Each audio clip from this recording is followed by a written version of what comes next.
हमारी लंबाई कितनी बढ़ेगी, हमारे आंखों का कलर कैसा होगा, हमारे बाल घुंघराले होंगे या सिल्की होंगे, ये इस बात पर निर्भर करता है कि हमारे सेल के अंदर मौजूद जो जीन है जो हम अपने माता पिता से आनुवांशिक तौर पर पाए हैं वो कौन से सीक्वेंस में है। यही डीएनए ट्रांसक्रिप्शन प्रोसेस के थ्रू आरएनए को बनाता है और यही आरएनए ट्रांसलेशन प्रोसेस के थ्रू अमीनो एसिड से प्रोटीन को बनाता है। यही प्रोटीन पूरे शरीर भर में घूम घूम कर हमारे पूरे शरीर के कामकाज को करते हैं। यही इम्यूनिटी में काम करते हैं, यही एंजाइम होते हैं, यही फूड को ब्रेक डाउन करते हैं। ये डीएनए बहुत ज्यादा इंपॉर्टेंट है, इसीलिए आज ये बहुत बड़ी मिस्ट्री हम क्लियर कर ही देते हैं कि डीएनए होता क्या है, जीन क्या होता है और इसका काम क्या होता है, ये कैसे काम करता है, सब कुछ।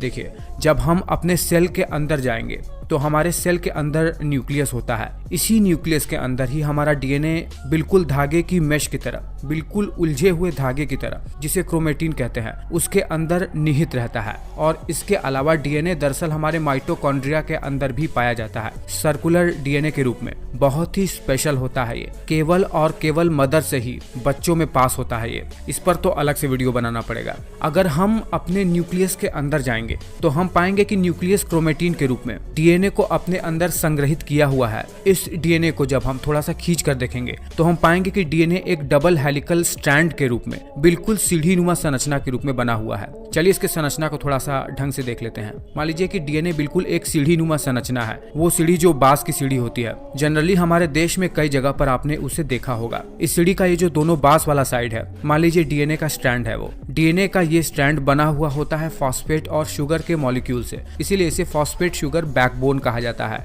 डीएनए का। और ये जो आप बिल्कुल डीएनए के स्ट्रैंड के बीच में डंडेनुमा जो संरचना देख रहे हैं, जो बिल्कुल बांस वाली सीढ़ी के स्टेप की तरह संरचना बना हुआ है, वो नाइट्रोजनस बेस के मॉलिक्यूल से बनी हुई संरचना है। ओवरऑल बात करें तो डीएनए 3 तत्वों से मिलकर बना हुआ होता है, फॉस्फेट, पेंटोज शुगर जिसे डीऑक्सीराइबोस के नाम से जानते हैं, और नाइट्रोजनस बेस।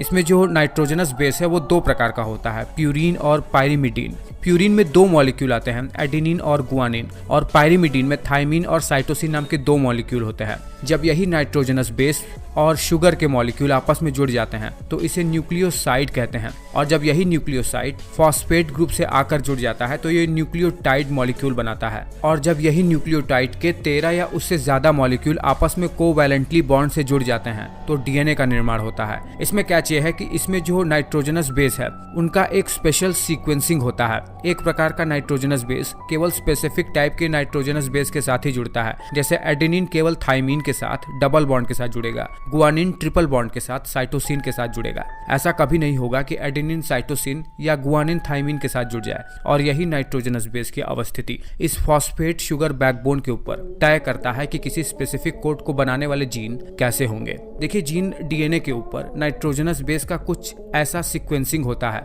जो कोई स्पेसिफिक टाइप के प्रोटीन को बना सकता है, और यही स्पेसिफिक प्रोटीन पूरे शरीर भर में जाकर काम करते हैं। डीएनए के ऊपर कुछ ऐसे पोर्शन भी होते हैं जो किसी भी प्रकार के प्रोटीन का सिंथेसिस नहीं कर पाते हैं, इन्हें इंट्रॉन्स कहते हैं। चलिए, इतना जानना काफी होगा। अब हमें ये जानना चाहिए कि हमारा ये डीएनए ये काम कैसे करता है। डीएनए का मेन फंक्शन हमारे सेल के अंदर प्रोटीन को सिंथेसिस करना होता है, और यही प्रोटीन हमारे शरीर भर में सारे के सारे महत्वपूर्ण फंक्शन को एग्जीक्यूट करते हैं। देखिए, होता क्या है कि सबसे पहले न्यूक्लियस के अंदर मौजूद डीएनए को आरएनए पॉलीमरेज नाम का एंजाइम अनवाइंड करके इसी डीएनए के कोडिंग की सहायता से एक मैसेंजर आरएनए का निर्माण करता है। इस प्रोसेस को ट्रांसक्रिप्शन कहते हैं। और ये आरएनए पॉलीमरेज दरअसल डीएनए पर मौजूद नाइट्रोजनस बेसिस को रीड करके उन्हीं के अकॉर्डिंग बेसिस को पेयर करके मैसेंजर आरएनए का निर्माण करते हैं। जब हम आरएनए पढ़ेंगे तो हम सभी प्रकार के आरएनए को भी जानेंगे। यही एमआरएनए जब न्यूक्लियस से बाहर निकलता है तो राइबोसोम के 2 सब यूनिट इन्हीं एमआरएनए के ऊपर और नीचे की ओर से इसे ढक लेते हैं और इसको रीड करना शुरू कर देते हैं।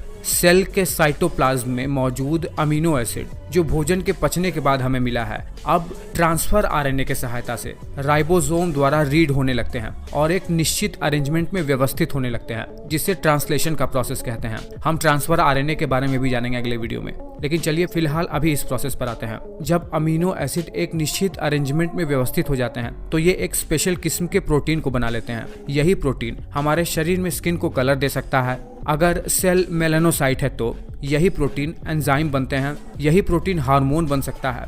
जैसा शरीर की सेल हो वैसे ही प्रोटीन का सिंथेसिस होता है और पूरा का पूरा शरीर इन्हीं प्रोटीन के आधार पर फंक्शन कर पाता है। मैं उम्मीद कर रहा हूँ कि मैं बहुत ही कम शब्दों में बहुत ज़्यादा समझा पाने में सक्षम हो पाया हूँ। आपको ये वीडियो कैसा लगा मुझे नीचे कमेंट करके ज़रूर बताना।